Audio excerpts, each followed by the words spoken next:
안녕하세요, 구독자 여러분. 만담꾼의 사랑방을 찾아주셔서 감사합니다. 만담꾼은 전국 각지에서 사연을 제보받아 전해드리는 만큼 희노애락이 살아 숨쉬는 이야기를 약속드립니다.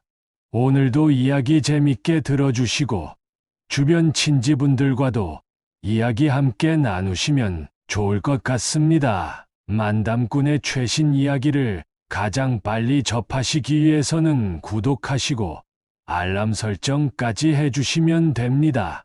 좋아요도 잊지 않으셨죠? 제보하고 싶은 사연이 있으신 분은 댓글로 남겨주시거나 설명란에 있는 메일 주소로 보내주셔도 좋습니다. 그럼 이야기 시작합니다. 제보자분의 성함은 가명을 사용했지만 제보자분들의 대한 댓글은 매너 있게 남겨주시면 감사하겠습니다. 안녕하세요.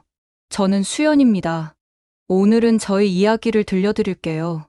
저는 어린 시절 부모님을 잃고 고아원에서 자랐어요. 고아원 생활은 외롭고 힘들었지만 그 속에서 자립심을 키울 수밖에 없었죠. 처음에는 매일 밤 부모님을 그리워하며 울곤 했어요. 그러나 시간이 지나면서 고아원 친구들과 선생님들의 도움으로 점차 상처를 치유해 나갔어요. 학교에서도 열심히 공부해 장학금을 받으며 대학에 진학했어요. 그곳에서 새로운 삶을 시작하게 되었죠. 대학 시절, 저는 봉사활동을 통해 많은 사람을 만났어요. 어느 날, 고아원 아이들을 위한 봉사활동에서 태민을 처음 만났습니다. 태민은 그곳에서 자원봉사자로 일하고 있었어요. 그는 아이들에게 따뜻한 미소로 다가가고 자신의 이야기를 들려주며 그들에게 희망을 주었어요. 그의 따뜻한 마음씨에 저는 금방 반하게 되었죠. 태민과 저는 봉사활동을 통해 가까워졌고 자연스럽게 연인이 되었습니다. 그는 제가 불안장애와 과대망 상증으로 힘들어할 때도 항상 곁에서 위로해 주었고 약물 치료도 챙겨주며 저를 지지해줬습니다. 태민은 부모님을 일찍 잃은 저와 비슷한 아픔을 가지고 있었어요. 그도 부모님이 없었고 보험업에 종사하는 미혼의 누나 한 명만 있었죠. 그래서인지 우리는 서로에게 더 깊은 애정을 느꼈습니다. 결혼 후 우리는 행복한 신혼생활을 보내고 있었어요. 태민은 저에게 언제나 따뜻하고 자상한 남편이었죠. 하지만 어느 날 저는 집에서 이상한 통장을 발견하게 됩니다. 김나영이라는 이름으로 된 사망보험금 3억 원이 들어있는 통장이었어요. 더 놀라운 건 제 이름으로 된 4억 원짜리 생명보험도 있다는 사실이었어요. 이걸 보고 남편 태민에게 따졌지만 태민은 누나의 실적을 위해 가입한 것이라며 둘러댔어요. 하지만 저의 의심은 쉽게 가시지 않았어요. 이야기는 여기에서 시작됩니다. 저와 태민은 신혼 초반에 정말 행복했어요. 우리는 작은 아파트를 구해 함께 살기 시작했고 하루하루가 꿈 같았죠. 태민은 항상 아침마다 저를 위해 아침 식사를 준비해 주었고 저희 불안장애와 과대망 상증을 이해해 주며 약물 치료도 꼼꼼히 챙겨줬어요.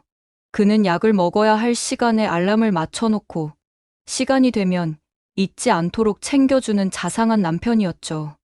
우리는 주말마다 가까운 공원이나 카페에 가서 데이트를 즐겼고 저녁이면 함께 요리하며 소소한 행복을 나누었어요. 태민은 항상 저에게 따뜻한 미소를 지어주며 힘들 때마다 손을 잡고 위로해 주었어요. 고아원에서 자라온 저에게 태민은 처음으로 느껴보는 가족의 따뜻함이었어요. 그는 저에게 있어 삶의 큰 버팀목이었고 그런 태민과 함께하는 시간은 하루하루가 행복 그 자체였죠. 태민은 직장에서 일하면서도 저를 생각해주는 모습을 자주 보였어요. 가끔씩 회사에서 남는 시간에 제게 메시지를 보내거나 깜짝 선물을 준비해주기도 했어요.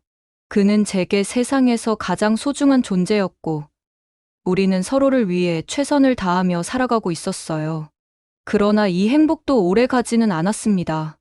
어느 날 저는 태민이 다른 여자와 함께 있는 것을 목격했어요.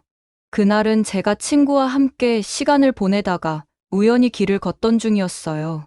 멀리서 태민이 어떤 여자와 함께 있는 모습을 보게 되었죠. 처음엔 제가 잘못 본 건가 했지만 그들이 서로 다정하게 웃으며 이야기를 나누는 모습을 보고 제 마음속에 의심이 싹트기 시작했어요. 그 일이 있은 후 저는 자꾸만 그 장면이 떠올랐어요. 꿈에서도 태민이 그 여자와 함께 있는 모습을 보게 되었어요. 꿈속에서 태민은 그 여자와 함께 손을 잡고 걷거나 다정하게 이야기를 나누며 저를 멀리하는 모습이었죠.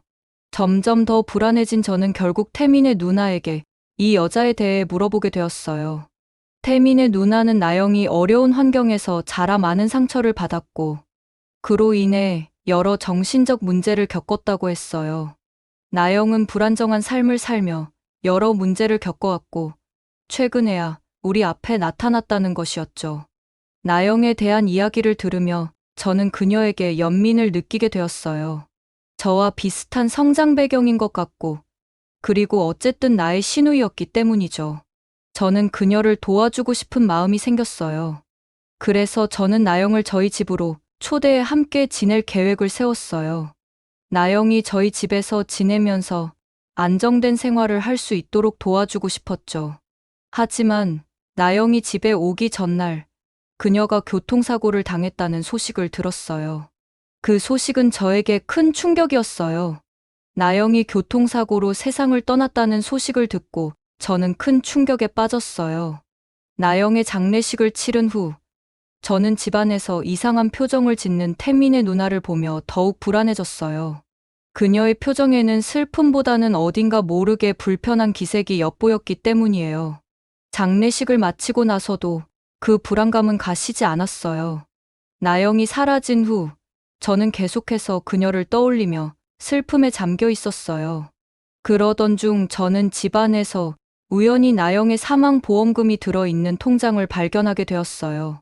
그리고 그 통장 안에는 3억 원이라는 거액이 들어 있었죠. 더 놀라운 것은 제 이름으로 된 4억 원짜리 생명보험이 있다는 사실이었어요. 그 통장을 발견한 후 저는 태민에게 따져 물었어요. 왜 나영의 사망보험금이 우리 집에 있는지, 그리고 왜 내 이름으로 생명보험이 가입되어 있는지 궁금했어요. 태민은 당황한 기색을 보이며 누나의 실적을 위해 가입한 것이라고 했어요.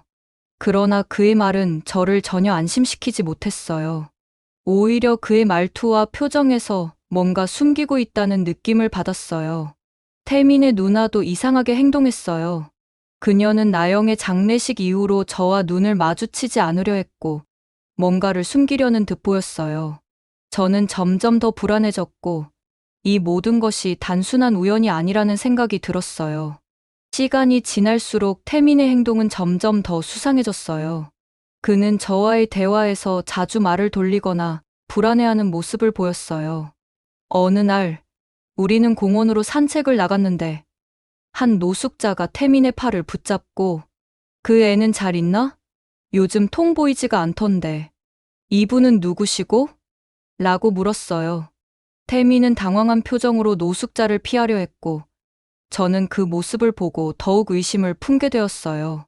그리고 얼마 지나지 않아 또 어느 날은 길을 걷는데 마주치게 된 어떤 남자가 참나 재수가 없으려니 여기서 이런 놈을 마주치네 하고 휙 되돌아 가버리더군요. 저는 태민에게 저 사람이 왜 저러냐고 물어봤고 그저 옛 친구인데 싸워서 절교한 사이라며 둘러대더군요. 저는 왠지 모르게 이상한 생각이 들어서 그 사람에게 다가가서 친구인지 물어보았고 그 친구는 저에게 태민과 관련된 이야기를 해주려 했지만 말을 아끼며 조심스러워했어요. 저는 친구에게 태민에 대해 더 물어보았고 결국 친구는 태민이 과거에 다른 여자와 결혼했다고 말해주었어요.